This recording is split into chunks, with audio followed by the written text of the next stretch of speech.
Are you struggling to export your macOS app using xcodebuild? You're not alone. Many developers have faced this issue after the removal of the export format flag. Today, we're going to solve this problem together. I totally get it. It can be incredibly frustrating when a script that used to work perfectly suddenly stops functioning. You might feel like you're stuck in a loop, trying to figure out what went wrong. But don't worry, we're here to help.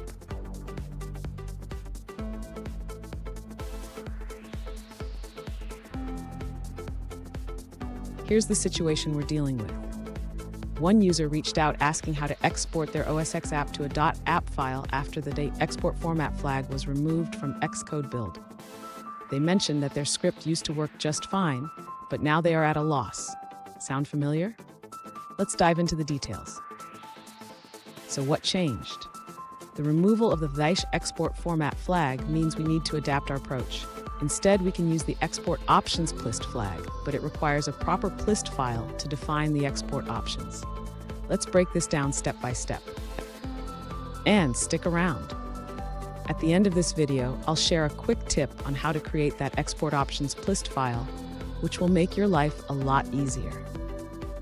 To begin resolving this issue, the user needs to create an export options property list file, commonly known as a plist. This file will define how the app should be exported. Next, the user should modify their build script to include the new export options plist file. This will replace the old export format flag that is no longer supported. Now the user should ensure that the export options plist file contains the correct method for exporting. Depending on the intended distribution, they can choose options like App Store, Ad hoc, or Development. Finally, the user can run the modified build script to export the app. This should now work correctly and produce the desired .app file. Fun fact, did you know that the first version of Xcode was released in 2003? It has come a long way since then, but sometimes it feels like we're back in the early days when things break unexpectedly. Now let's look at the answers provided by other users.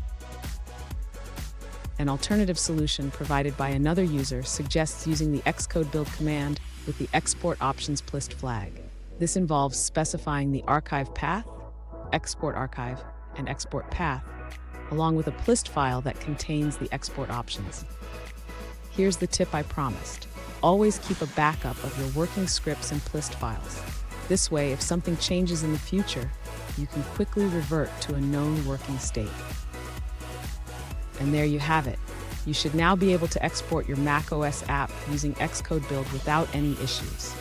If you found this video helpful, please hit the subscribe button for more tips and share your success stories in the comments below.